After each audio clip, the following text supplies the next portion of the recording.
सोचिए जरा, अपने देश और परिवार को बचाने के लिए कोई किस हद तक जा सकता है। असम की मिट्टी में एक ऐसी कहानी दबी है जो सिर्फ खून से नहीं बल्कि एक माँ और पत्नी के अतुलनीय बलिदान से लिखी गई है।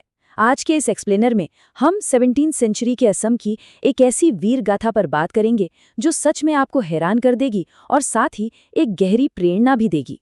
ये प्रस्तुति सती जयमती की उस महान कहानी पर आधारित है, द एपिक ऑफ जोरेंगा पोथर, जिन्होंने अपने खामोश बलिदान और अटूट साहस से पूरे आहोम साम्राज्य को बचा लिया था। ये कोई आम इतिहास की कहानी नहीं है, ये असम की पहचान और स्वाभिमान का सबसे बड़ा प्रतीक है। तो चलिए सबसे पहले उस दौर की बात करते हैं जहां से ये सब शुरू हुआ, अहोम साम्राज्य की उथल-पुथल। बात 1670 की है। ये पूरा डेकेड अहोम राज्य के लिए भारी अस्थिरता और साजिशों से भरा था। 1679 आते आते लालुक सोला भोरफूकन नाम के एक शातिर और बेहद महत्वाकांक्षी मंत्री ने सत्ता हथियाने के लिए एक चाल चली। उसने 14 साल के एक नाबालिग को कठपुतली राजा बना दिया। इस राजा को लोरा रोजा यानी बॉय किंग कहा जाता था। असल में पर्दे के पीछे से पूरा साम्राज्य लालुक सोला ही चला रहा था। अब यहाँ लालुक सुलाम की क्रूर साजिश देखिए। अहोम परंपरा का एक बड़ा ही स्ट्रिक्ट रूल था, तख्त पर केवल वही राजकुमार बैठ सकता है जिसके शरीर पर कोई चोट का निशान या दाग ना हो, यानी वो बिल्कुल निदाग हो। इस नियम का फायदा उठाते हुए लालुक ने दरबार के सभी योग्य राजकुमारों का अंग भंग करवाना शुरू कर दिया। कान काटना, हाथ पैर काटना या आंखें निकाल लेना। ये क्रूरता इसलिए थी ताकि तख्त का कोई असली दावेदार बचे ही नहीं। और इसी सितम के बीच आता है हमारा दूसरा हिस्सा, गड़ा पानी का पलायन। देखिए, एक तरफ था लौरा रोजा जो बस एक वीक और पपेट राजा था, और दूसरी तरफ थे प्रिंस गड़ापानी, एक बेहद सक्षम, शक्तिशाली और योग्य राजकुमार। जाहिर सी बात है, गड़ापानी और उनका परिवार लालुक सोला के सबसे बड़े टारगेट्स बन गए थे, क्योंकि गड़ापानी ही वो अकेले शख्स थे जो लौरा रोजा को हटाकर साम्राज्य को सही दिशा में ले जा सकते थे। यहीं पर एंट्री होती है प्रिंसेस जॉयमती की। उन्होंने हालात को तुरंत समझ लिया। गदापानी को अपना घर छोड़कर भागना कायरता लग रही थी, लेकिन जॉयमती जानती थी कि आहोम साम्राज्य और उनके परिवार का भविष्य गदापानी के जिंदा रहने पर ही टिका है। उनके बार बार समझाने और जोर देने पर आखिरकार गदापानी भेष बदलकर नागा हिल्स की तरफ निकल गए। गड़ापानी तो निकल गए, लेकिन इसके बाद जो हुआ वो दर्शाता है हमारा तीसरा भाग, जेरंगा पोथर की यातना। जब लालुक सोला के सैनिकों को, जिन्हें चदंग्स कहते थे, गड़ापानी कहीं नहीं मिले तो उन्होंने जॉयमती को बंदी बना लिया। उनका सवाल बस एक था, गड़ापानी कहाँ है? लेकिन जॉयमती का जवाब था खामोशी। उन्हें सिवासागर के खुले मैदान में ले जाया गया, जिसे जरिंगा पोथार कहते हैं, और वहां एक कांटेले जिरिंगा पेड़ से उन्हें बांध दिया गया। सोचिए, एक राजकुमारी जो सिर्फ इसलिए धूप और तूफान में बंदी थी क्योंकि उसने अपने देश से गद्दारी करने से इनकार कर दिया था।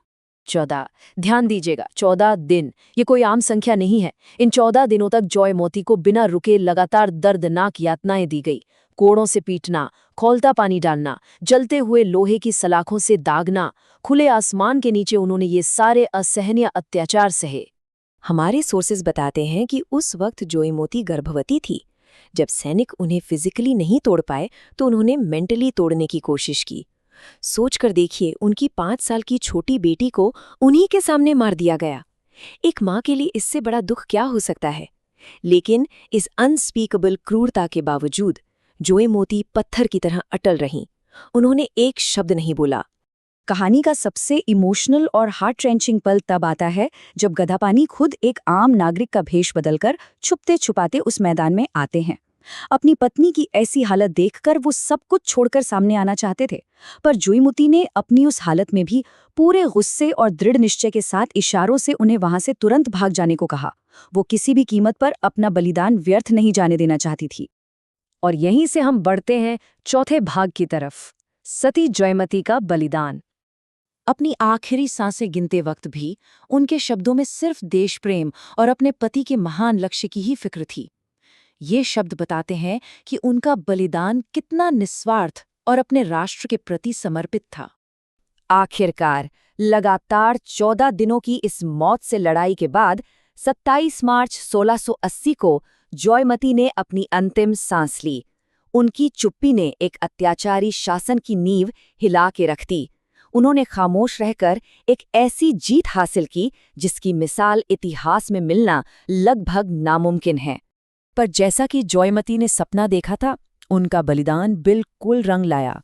ठीक 1 साल बाद 1681 में गदापानी ने पूरी ताकत और एक नई फौज के साथ वापस आकर उस कठपुतली सरकार और लालू सोला को उखाड़ फेंका। उन्होंने किंग गदाधर सिंघा के नाम से तख्त संभाला, तुंगखंग्या राजवंश की नींव रखी और पूरे असम में फिर से शांति कायम की। अब आते हैं इस विश्लेषण के 5वें भाग पर, इतिहास से सिनेमा तक का उनका सफर। साल 1935 में महान कलाकार ज्योति प्रसाद अग्रवाला ने असम की पहली फिल्म बनाई जॉयमती। इस मास्टरपीस ने उनकी कहानी को सिर्फ ओरल फोकलोर यानी लोक कथाओं से निकालकर सीधे सिल्वर स्क्रीन पर पूरी शान से रख दिया। इस एक फिल्म ने सदियों पुरानी इस कथा को नए दौर के लोगों के दिलों तक पहुंचा दिया। लेकिन एक इंटरेस्टिंग बात यह है कि ये सिर्फ एक हिस्ट्री की फिल्म नहीं थी। सोर्सेज बताते हैं कि अग्रवाला ने जानबूझकर इसमें बिहू, ओजापाली और लोकल वीविंग के दृश्यों को दिखाया। ये एक डेलिबरेट तरीके से बनाया गया टूल था जिसने समाज में कल्चरल प्राइड और सब नेशनलिज्म की भावना को मजबूत किया। जॉयमती अब सिर्फ एक ऐतिहासिक किरदार नहीं बल्कि असमीज आइडेंटिटी का हिस्सा बन चुकी थी। और इसी के साथ हम पहुंचते हैं अपने आखिरी भाग पर, एक अमर विरासत। जॉयमती के बेटे राजा रुद्र सिंहा ने अपनी इस महान मां की याद में बेहद विशाल स्मारक बनवाए। 1697 में उन्होंने उसी जेरेंगा पोथर के मैदान पर जॉयसागर टैंक बनवाया जो आज भारत की सबसे बड़ी मैनमेड झीलों में से एक है। साथ ही 1703 में पखुआ दोल नाम का एक पिरामिड शेप का मंदिर बनवाया गया जिसमें जॉयमती की एक सोने की मूर्ति स्थापित की गई। ये उनकी अटूट मां भक्ति के डायरेक्ट प्रूफ हैं। और उनकी लेगेसी सिर्फ इन पत्थरों के स्मारकों तक सीमित नहीं है। हर साल 27 मार्च को उनकी याद में सती जॉयमती दिवस मनाया जाता है।